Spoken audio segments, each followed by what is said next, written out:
Hello everyone good morning to all. तो आज हूँ राखी स्पेशल। तो आज घरे सडनली बिकी आसी पहुँचला मत सरप्राइज दब बोली एंड मुझे बहुत खुशी हो देखिकी कहीं लास्ट 3-4 years राखी बांधापी जा होनी। बाकी भाई मान समस्ते मोस्टली बाहर ही अच्छा तो पठे दूची। तो आज ताप मुझे कौन खावा करी चलो देखा। मुझे फास्ट मैंने हठात से आसी पहुँचला तो मोर आइडिया भी नाला सी आसुच्ची तो सडन कौन करी भाविली तारे मिक्स पलौ करदेवी बोली चिंता कली। देन प्रेसर रे मु तेल गरम करदेली। देन किसी गोटा मसला नवा जमती अलैच जीरा आउ तेजपत्र डालचीनी। तो या ये फुटी सारा आम एड कर नवा कि पियाज। तो मुझे भेजिटेबल्स कौन कौन नेली पाखे जहाँ भी आवेलेबल थिला मशरूम देन गाजर आउ कंचा लंका गोटे आलू फूलकोबी आउ टमाटो पियाज। तो ये मु अदा रसुण को छोट छोट करी काटी देची काटिकी फुटण रे ऐड कली। अपन चाहिए पेस्ट भी नहीं पारे बट मोस्टली मुझे छोट छोट कट पीस ही प्रिफर करे फ्लेवर भल आसे। तो ये मु ऐड करी एमर पियाज फुटी आसला देखो जस्ट टिके ब्राउनिश कलर हो आसले अदा और रसुण बेसी पोड़ानी टिके ब्राउनिश कलर हो आसला आम से पियाज ऐड करवा। पियाज को फ्राए हाँपाई छाड़ीदे पियाज जस्ट टिके डीप फ्राए नहीं बस टिके सीझी आसला बेलू बाकी आम जहाँ सब भेजिटेबल्स रखी सब से मिक्स करना। तो ये आम पियाज हो गला गोटे टमाटो ऐड कली देन बाकी जहाँ सब भेजिटेबल्स सब मिसे ऐड करके भल भाव में मिक्स करनेली एवं किछि टाइम पे आम कभर अप करदे। तापर ये ऐड करवा स्वाद अनुसार लुण देन किछि हल्दी गुंड आउ मु करी पाउडर नहीं मसला गुंड पाई करी पाउडर आउ किछि जस्ट लाइट गरम मसला टिके आउ काश्मीरी रेड चिली पाउडर सेटा कलर पाई ऑप्शनल स्किप भी आप कर परिबा। देन सबू मसला देला परे आकु भल भाव में मिसई दबा मिसईकी ताकू कभर अप करी नबा। ता भीतर जो मॉइस्चरटा बाहर थी लुणटा ऐड होती पानी बाहर तो कभर कर जस्ट मीडियम फ्लेम रे रखिबा कि सी पानीटा से भितर मरी जाओ। तापर मते चाउल धोईकी रखी थी बासमती चाउल ताकू ऐड करके भल भाव में मिक्स कर नबा। तो चाउल भी किसी पानी बाहर या भल भाव में से चाउल आउ सब भेजिटेबल्स को भल भाव में मिसई दबा। देन घाटी सारापर आम या कभर करके जस्ट 5 to 6 मिनिट रखीदबा। देखो मुझे घाटी देली भल भाव में मिक्स कर सारी घोड़ेदबा।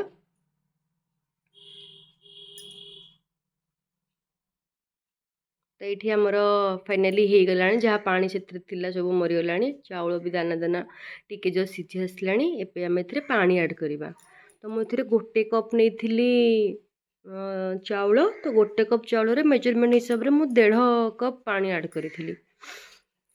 तो पानी ऐड कर सारापर आम यार फ्लेम को हाई करदबा हाई करी कभर करदबा प्रेशर लिड बंद करदेला गोटे हुइसिल आसला आम गैस ऑफ करके छाड़दबा। तो देखो तो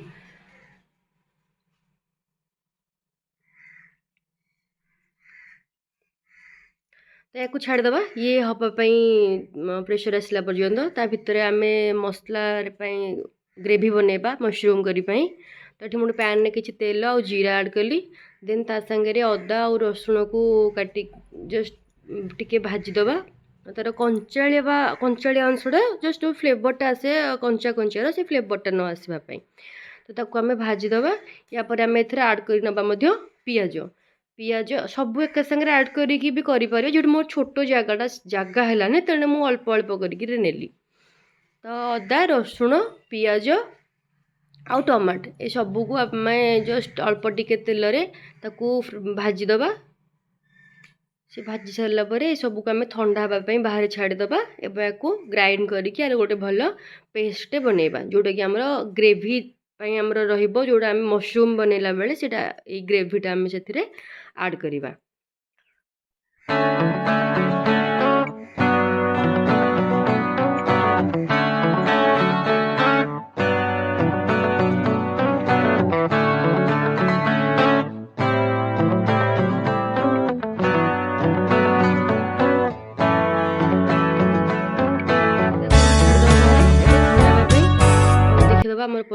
ହେଇଗଲାଣି। वाओ रेडी ହେଇଯାଇଛି ପଲଉ ଆମର। ମୁଁ ଏଥିରେ ଫ୍ଲେଭର୍ ପାଇଁ ଲାଷ୍ଟରେ ଟିକେ ବିରିୟାନୀ ମସଲା ଆଡ଼୍ କରିଦେଲି ଆଉ ତାକୁ କଭର୍ ଅପ୍ କରିକି ରଖିଦେଲି। ତା ଭିତରେ ଆମେ ମସରୁମ୍ ପାଇଁ ସେ ଗ୍ରେଭି ଅଲରେଡ଼ି ବନେଇ ସାରିଛି ମୁଁ। ଏଠି ଆମେ ପ୍ୟାନ୍ରେ କିଛି ତେଲ ନେଲି। ତେଲ ହିଟ୍ ହେଲା ପରେ ଆମେ ଟିକେ ଚିନି ଆଡ଼୍ କରିବା କଲର୍ ପାଇଁ। ଏଇଟା ଅପସନାଲ୍, ଆପଣ ଚାହିଁଲେ ସ୍କିପ୍ କରିପାରିବେ। ତ ମୁଁ ଆଜି ଟିକେ ଡିଫରେଣ୍ଟ ଟାଇପ୍ର ମସରୁମ୍ କରି ବନାଉଛି। ସବୁବେଳେ ନର୍ମାଲି ସେମ୍ ପ୍ରୋସିଜିଓର ଥାଏ, ବଟ୍ ଆଜି ମୁଁ ଟିକେ ସେ ମସଲା ବଗେରାକୁ ଭାଜିକିରି डिफरेंट अलग टे बनाऊँ। दही भी आड करी आगे देखिए। तो ये आमर चीनीटा टे ब्राउनिश पोड़े जस्ट टिके ब्राउनिश कलर है आम से पियाज आड कर पियाज को भल भाव में मिक्स करवा से चीनी सांगे देखो पियाज गोटे बहुत बढ़िया सुंदर कलर आसीगला। तापर आम से जो ग्रेवीटा को आम बनईकी रखी एपर से जो मसलाटा ग्राइंडिंग कर रखी से आड करवा। ये आम पियाज रेडी हो जाइए। मुझे से ग्रेवीटा को आड कली तापर या भल भाव में मिक्स कर नवा। मिक्स करके आम घोड़े दबा टिके टाइम जो पानीटा अच्छे से पानीटा मरी जावाई। तो से पानीटा मरिकी तेल छाड़ला से ग्रेवी रे आम बाकी सब जहाँ मसला गुंड अच्छे ताको आड करवा। तो मुझे कभर अप कर एबे देखु पानी छाड़देला पानी सब मरीगला। तो आम ये मसला आड करवा। मु आड कली किसी करी मसला देन एमर आसब गरम मसला टिके तापर काश्मीर रेड चिली पाउडर आउ हल्दी गुंड बाकी स्वाद अनुसार लुण। बाकी मु जीरा धनिया ये सब गुंड किसी आड करनी बस एतिक ही बनई। बाकी आप चाहिए आड करें। तो ये आमर सब मसला आड हो गला। या भल भाव में मिक्स करना। देन या आउ थे टिके जस्ट पानी देदेबा कहीं से मसलाटा से ग्रेवी सांगे मिसापी अल्प टिके पानी देकी आउ थे कभर करके जस्ट 4 ରୁ 5 मिनट पर्यंत छाड़देवा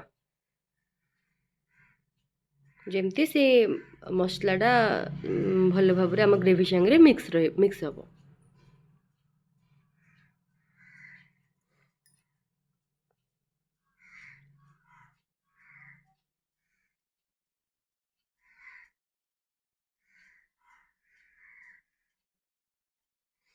तापर आम काटिक रखी आलू को इधर आड करदे। आलूटा सीझापी टाइम निए। तो फर्स्ट मु मशरूम न देकी आलू को दबा प्रिफर कली ताको भल भाव में मिक्स करके या कभर कर नवा। 5 ରୁ 7 मिनट खंडे छाड़देवा मीडियम फ्लेम रे जस्ट माने से आलूटा सीझापी। देन ता भितर आम चलतु नड़िया चटनी बनइबा। मु भाविली आज नड़िया दही चटनी टी करवा बोली मोर गोटे नड़िया को ग्राइंड सॉरी कोरिकी नहीं जाइए। देन एथरे मु फ्रेश दही ऐड करिछि।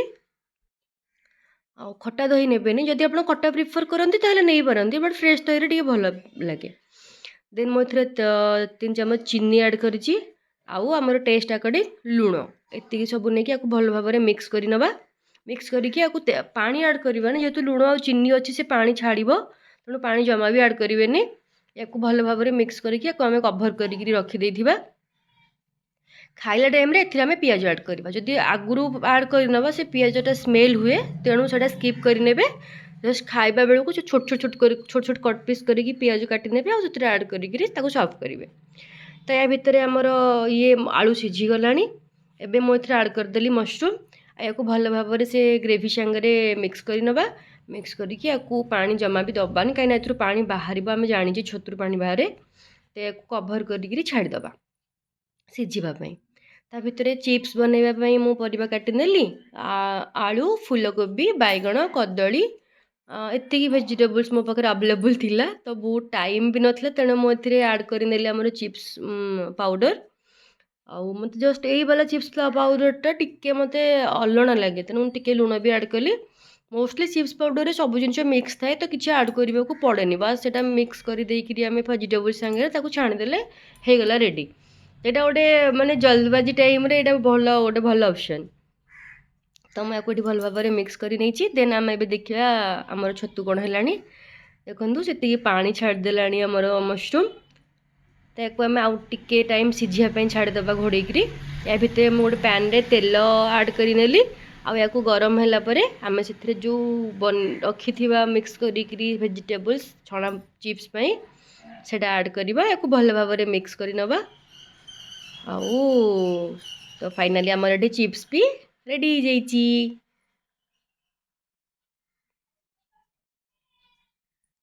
या भितर आमर छतु हो गलानी तापर मु लिड को गैस बंद कर देइथिली दही की तापर ऐड कली दही ऐड कर सारा पर किसी गरम मसला दबा फ्रेश दही ही नेबे खट्टा नेबेनी तापर याको कभर करके रखिदबा।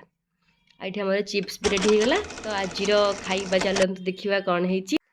तो आजिर मेन्यू तो आपन देखले एथरे आमर अछि भेज पलौ तापर नडिया चटनी चिप्स एंड मशरूम करी तापर राति पे सकाळ भोजन तो सरला पुणी राति पे चिंता तो आम बाहर जाइलु बाहर किसी खाई देइथिलु। तो सिंपली भाविली जे ऐड करके आम कि चकुली बनई तो से मुझे जस्ट चटनी टी बनवाई भाविली आउ सकाळर तरकारी जो छतु तरकारी बनई से थिला।